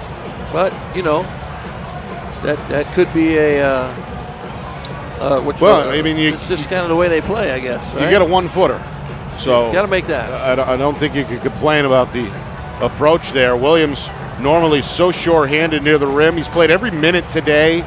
He's been working like an animal on the glass with 16 rebounds to go with 12 points, but just couldn't get that challenged 2-footer there. So it gives Pelham new life. The Pythons trailed by 1 with 1:07 remaining. Coach Morin trying to find the right ingredients to dial up their 3rd championship in 4 years. And you kind of wonder, I wouldn't do it, but wonder, do we take the last shot? They're down 1. I think you got to attack relatively early, get a good shot, maybe get to the free throw line. You don't want to have to come down and have to foul. So, although, Nick, neither team shot free throws very well at all. I think you can maybe foul some guys and be in good shape today. All right, listen to this crowd. Championship weekend continues here. It's been a fun atmosphere all weekend. We had the ladies' Division II, Division I titles yesterday. The boys' turn today on Sunday. Final minute here in the D2 finale. O'Connor down the lane. He's off balance. He misses. Now a Boozy offensive rebound. Hegan for 3. Back iron miss. Hasty the rebound. Fade blocked by Williams, who comes down with the ball. Outlet is taken on the sideline. Bergskog throws it down to his brother. Here's Renzo at the rim, and they're going to wave it off. A foul first on the floor against Pelham. Now we got big free throws. Didn't need to shoot that. Could have pulled it out. But that's all right. He's 1 for 1 from the line, I believe, so far. I think that's right, anyway. Hollis-Brookline with only 1 foul as well. 5 fouls for Pelham. Free throw. Good for the point guard. Been perfect so far. 2 for 2. Trying to stretch the lead to 3 for Hollis-Brookline, and he does. Right now, we consider that a big lead. Cavalier fans rejoicing. Timeout, Coach Morin. Coach Morin was on the floor for a timeout over there. Still a 1-possession game here at 40-37. And the building, set to explode if Hollis-Brookline can hang on, as that crowd has been formidable all morning. They were here lined up before gates officially opened an hour before game time. Ready to go. Hoping to be a part of history here. If Hollis-Brookline can do it undefeated, it would be their 21st straight win here today. Their 2nd this season over Pelham. Remember, these two teams met on opening week back in mid-December. That was a victory for Hollis-Brookline in Pelham. So he's trying to stay perfect. Meanwhile, Coach Morin still got some options here. We've seen the 3-point line be a friend to Pelham today. A 3 would tie it.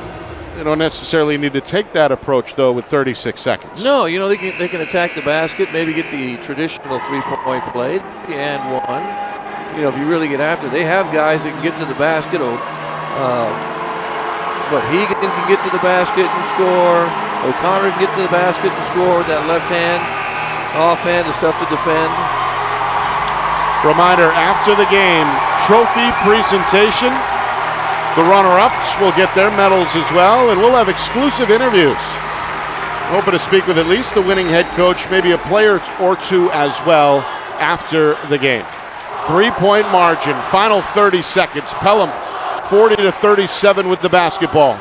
O'Connor looks for Hagan in the corner. He's closed out. Hastings back to Hagan. Hagan, step back. That's a long two, and it's short. Kelly gets to the loose ball. 20 seconds. Up the floor. Arthur's bounce pass ends up out of bounds. And Arthur is shaken up. Might be hurt. Arthur landed wrong on that right ankle, and he is in some pain as we get a look at the replay. Kelly, Arthur, and then Arthur awkwardly throws it behind his target, Williams, into the Hollis-Brookline bench. Might have a cramp, maybe? They have to call the trainer out, check it out. Might have a cramp in the calf. Yep, that appears to be what it is. The old calf cramp is always unpleasant. So, a break in the action with 15.8 seconds remaining. Coach Morin again gathering up the troops here. He's got another chance to tie the game. Hollis-Brookline sideline more concerned with their fallen teammate. That's the junior James Arthur. Yeah, who was getting stretched out here by the trainer in real time on the floor. If you're Pelham too, they had a couple shots though down there. That last one that Hegan took, when you're that close to the 3-point line, you got to make sure you're behind the 3-point line. If you're going to take that 16-footer, you got to get there, know where your feet are. Otherwise, if you make it, it's only a 2, right? You want to make that close, you got to make it a 3. So Arthur checks out of the game. We'll keep an eye on him on the Cavalier bench. That's a Gatorade break, electrolytes. We have the two Bergskogs on the floor along with Kelly Williams and Ben LeClaire, who has played sparingly. And I don't believe has seen action since halftime. That's the 5 in white for the Cavaliers.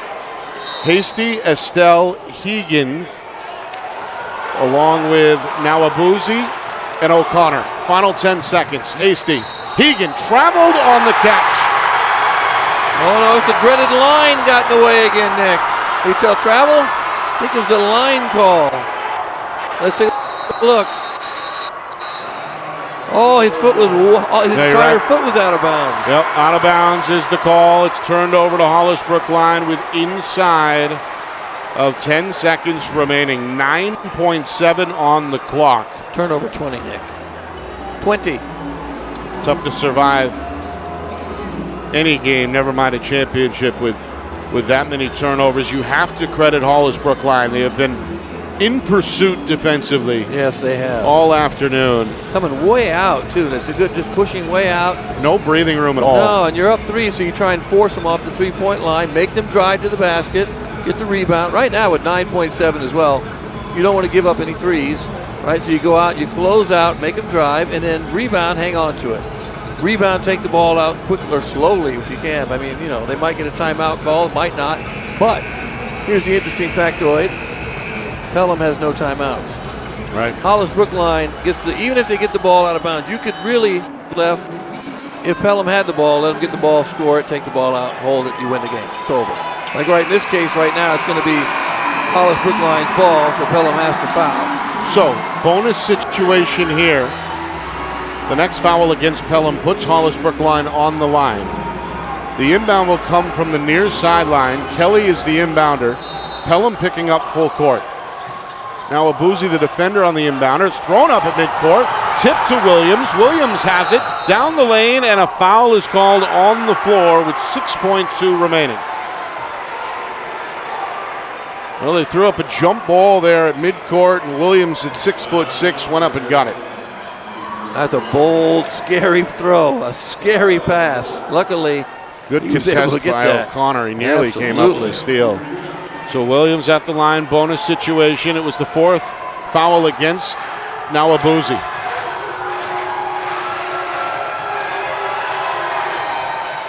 Free throw is good, and it's a 4-point game. That'll do it, folks. 2 possession difference. That will do it. And you can see the student section elated behind the Hollis-Brookline bench. He's had a heck of a game, too, especially on the glass. 16 rebounds. One more for Williams. Free throw in the hole. 14 and 16. Good game for him. 42-37. Final seconds here in Durham. In 2026, the boys basketball Division II state champions are the Hollis-Brookline Cavaliers. They go undefeated under head coach Ryan Kelly. And you see the celebration here on the floor at the Lundholm Gymnasium. Great win for them. Good job. Defensively held Pelham, a high-scoring team normally, to 37 points. So this is a defensive war today. So good for them. And a rebounding show put on by we'll call him Mr. Williams today. There is Alton in the middle, hugging his teammates. Started, I suppose, with big number 33. Had 4 block shots unofficially on defense. And again, a game-high 17 rebounds. Was also in double figures. Yeah, 14 on him. 14 points. 17. That's a heck of a game. 14 and 17. Heck of a game. So Hollis-Brookline, they win their 21st straight game. And they cap off an undefeated regular season. Seemingly they brought, well, every resident in both Hollis and Brookline with them here to They're all here. Yes, you're right. To cheer on the boys, and they get the job done. Congratulations. Meanwhile, for Pelham, another successful season for the program under head coach Joe Morin. They took on 2 very good teams in this tournament, both Bow and Manchester West. Gutted out wins over the Falcons and the Blue Knights, and then we're very close here, razor-tight margins in the fourth quarter. But in the end, it's a 42-37 Hollis-Brookline victory. Yeah, tough loss, but they have nothing to be ashamed of. They kept the game close. They had the lead a few times. They were there just in the end, right? You get little things happen, turnovers that you don't expect, and a rebounding machine in Williams today, who comes up big with that huge lob pass, which you never want to see, but luckily he's such a good athlete. He jumped right over the top, grabbed it, and sealed the game with a couple free throws, and here we go with the championship. So, the awards ceremony set to commence. Both teams about to be recognized. The runner-up medals and the runner-up plaque will go to Pelham after they play on Championship Sunday of time in the last 4 years. And then we'll get to Hollis-Brookline with their state championship hardware and the gold medals. We'll also look to coordinate some live interviews here on Press Row in just a moment or two. Meanwhile, some of the numbers that we have here are unofficial but worth looking at. We mentioned Alton Williams, 14 points, 17 rebounds, and 4 blocks. He had help from Dylan Kelly, the coach's son, who finishes with 8 points and 7 rebounds. And sophomore point guard Renzo Bergskog, with one of his better games, set the tone in that first quarter. Particularly ends up in double figures with 13 points. In defeat for Pelham, a balanced attack. 1, 2, 3, 4, 5, 6 different scores, led by Brady O'Connor's 12 points, 9 from Brady Hegan, and a strong second half for Gavin Hasty, as the junior ends up with 7 points, all in quarters 3 and 4. Yeah, they battled, hung on, too many turnovers. Actually, for both teams, too many turnovers, but Hollis-Brookline was able to hang on with some very timely, fortuitous plays. That lob, like we said at the end. Plus, the big stat for the day is they out-rebounded Pelham 44-26 unofficially. And that's a huge advantage on the glass. If you can do that, most of the time you're going to end up winning. Kind of like the turnover battle. Fewer turnovers, you usually have a good chance to win. And Hollis-Brookline just crashed the glass, and that zone was very difficult to contend with. I think Pelham thought, oh. There is Ryan Kelly, the head coach, shaking hands, and he's got his hands full now with those gold medals, set to pass them out to his players. Coach Kelly, we're going to hope to speak with him in just a moment, as we mentioned. But one of the key moments in my mind, Justin, was when Hollis-Brookline built up a 5-point lead on the heels of an 11-0 run. They held Pelham off the scoreboard for the first 7 minutes of the second quarter, and it was primarily that zone. That's kudos there to the coaching staff for coming up with that game plan and making that in-game adjustment. Yes, and I think you wonder, maybe we'll ask Coach how much they used that zone during the year and how effective it was, because, boy, I tell you what, you have some pretty good shooters over on Pelham's side, and that zone was highly effective today.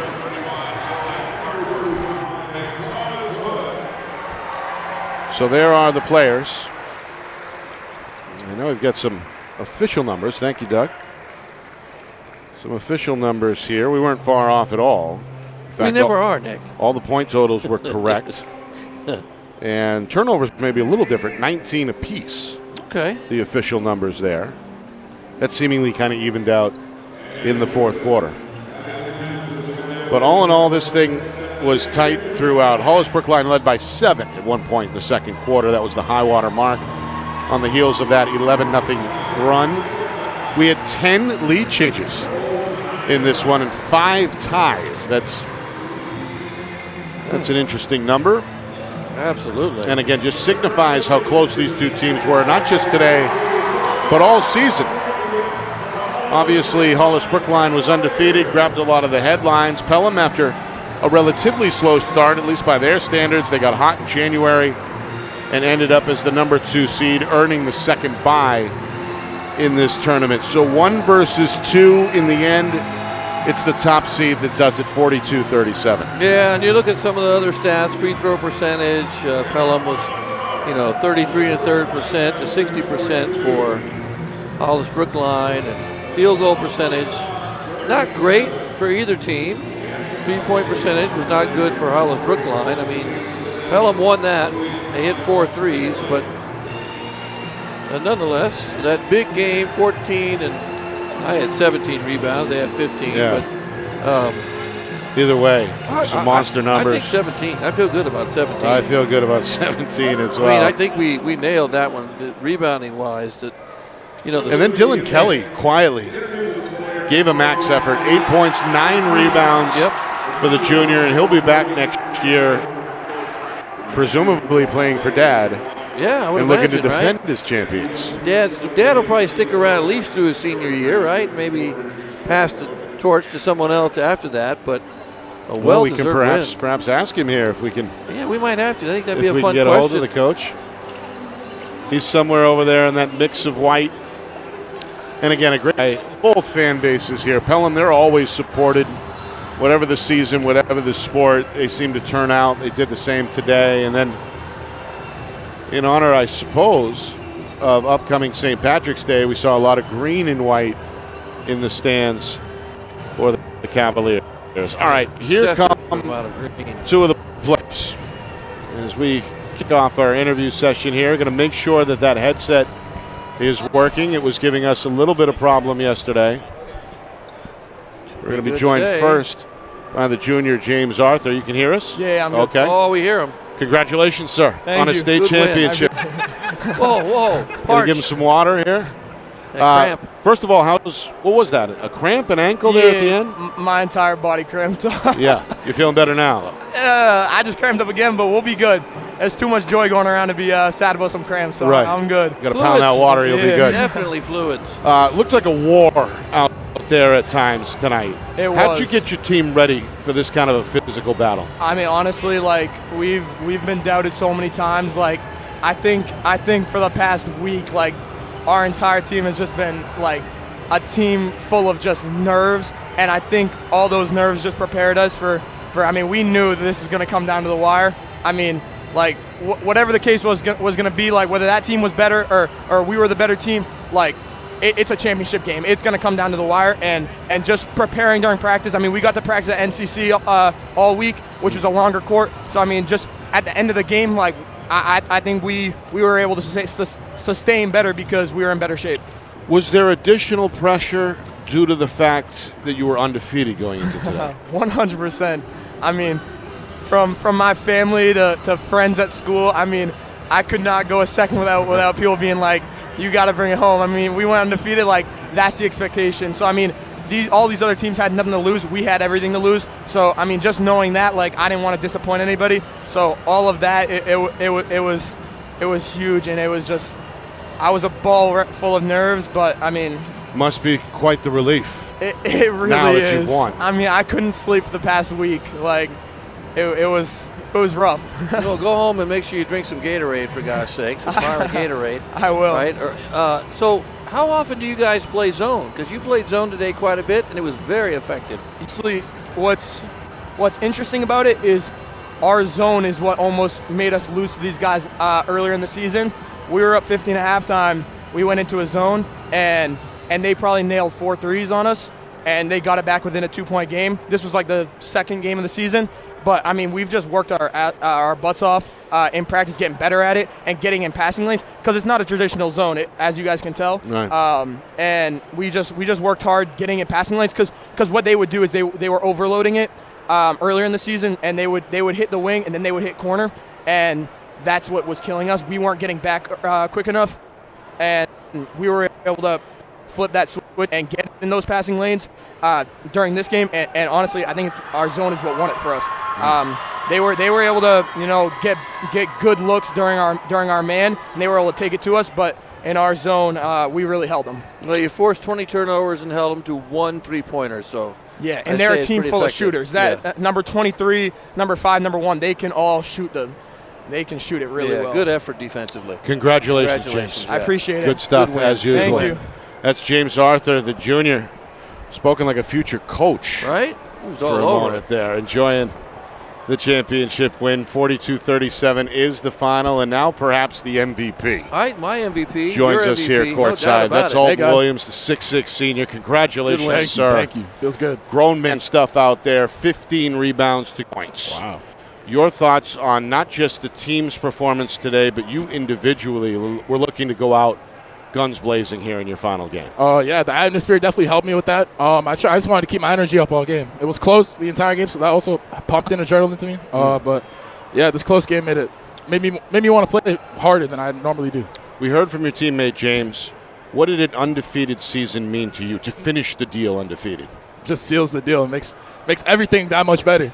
Especially with that being hold that trophy, it feels even better. Right. Yeah, and last year we got knocked out in the semis. It feels great getting past there. So was that the goal from day one, to get back here and win the championship, or did that kind of develop as the year went along and you guys went undefeated? That was the goal since last year, since we lost that game. We weren't happy. We wanted to come back, get past where we lost, and win it all, and that's exactly what we did.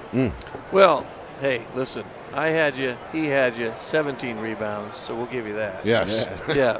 But we had heard that you were a soccer player. Yeah. Or football until you decided to make that change to play basketball. What made you decide to do that? Honestly, my height. I've been taller than normal, so honestly, just seeing what I could do on the court was something I wanted to see, and yeah. Do you want to try and play basketball after high school somewhere? Yeah, I'm playing in college. Any ideas where? Endicott and Nichols are those are my top 2 right now. Those are who I'm really, really talking to. Good for you. Two good programs. Yeah, definitely. Tell us what you can about the celebration plans today. I don't know. Honestly, it's probably going to go on. I'm going to plan my night as it goes on. I don't know yet. Right now, the locker room's the main focus. Yes. Ready to go in there, have a great time. One moment at a time. Yeah, One moment at a time. Good Go stuff get 'em, today. have fun. Thank you, guys. Congratulations on a great career. Thank you. as Thank you. well. Good job. Thank you for joining us. Of course. Thank you That's for having me. again the big man, Alton Williams. Big monster stat line. Absolutely. Puts a bow on the top of a brilliant career with Hollis-Brookline. And you heard it there about the motivations coming up short in the semifinals last year. And, well, they get it done over the course of the season. 18-0 and 3-0 in this tournament to wind up 21-0. They are the champions in 2026 in Division II. Yeah, I just think defensively they were so good. The zone was something that you don't see very often. They got out in the passing lanes, like they said. They had the hands in the passing lanes. They made sure that they were a little bit further out, and they defended the high post fairly well.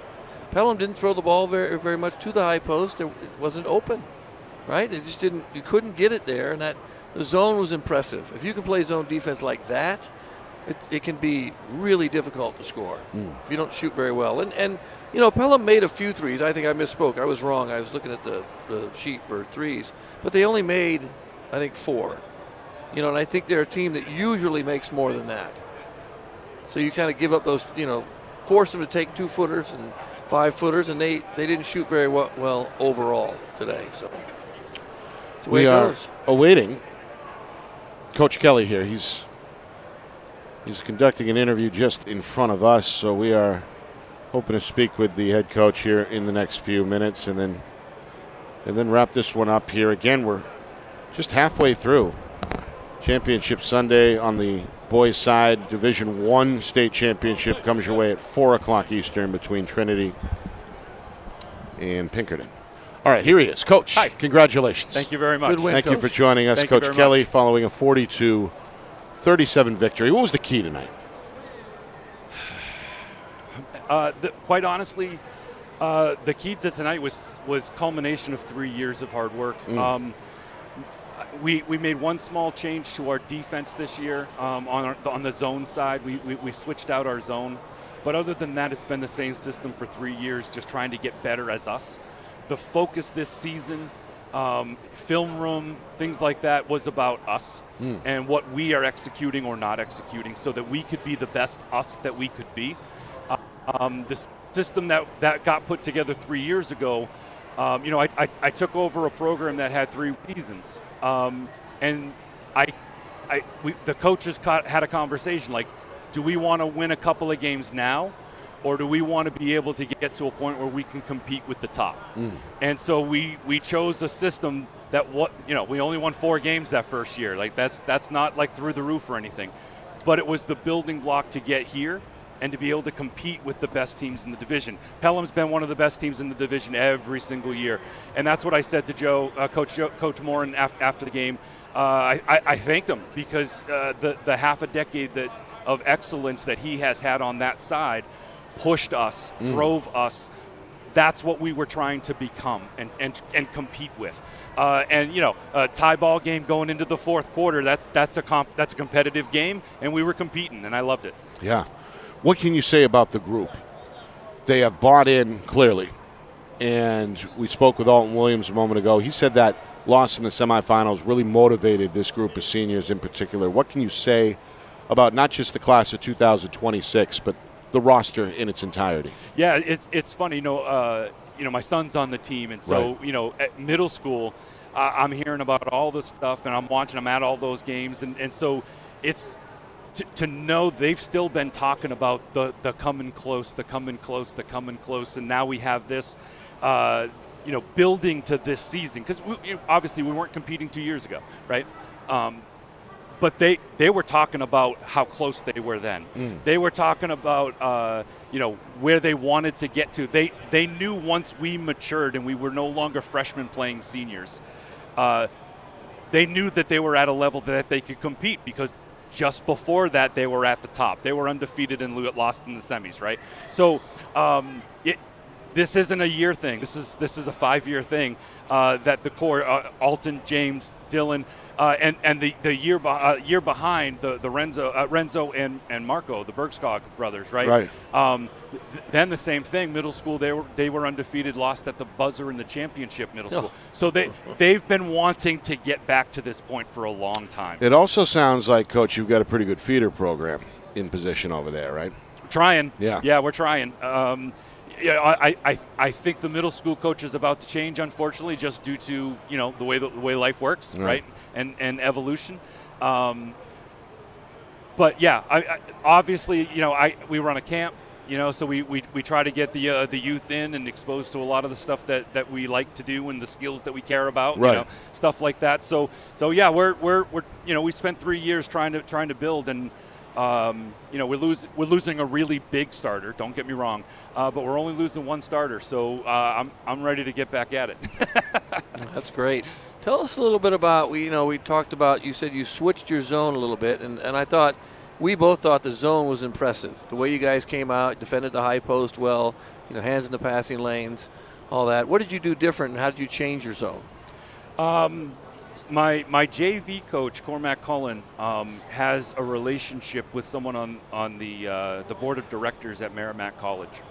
And so we were able to get into a practice. We went and watched some games. I was actually able to have a conversation with the head coach in his office, talking about the Merrimack College zone, and that's what we brought in. We don't do it anywhere near as well as they do, but the foundation I thought was strong enough to be able to use. It turns us into real big pestering bugs and gnats and right. And I had the athletes that could fly to get from one spot to another, because it takes a lot of energy to run that zone. So you also coach your son. Yep. I was in that same situation too, where I was coached by my dad as well. So are you going to continue to coach when your son is done? Yeah. Oh yeah, for sure.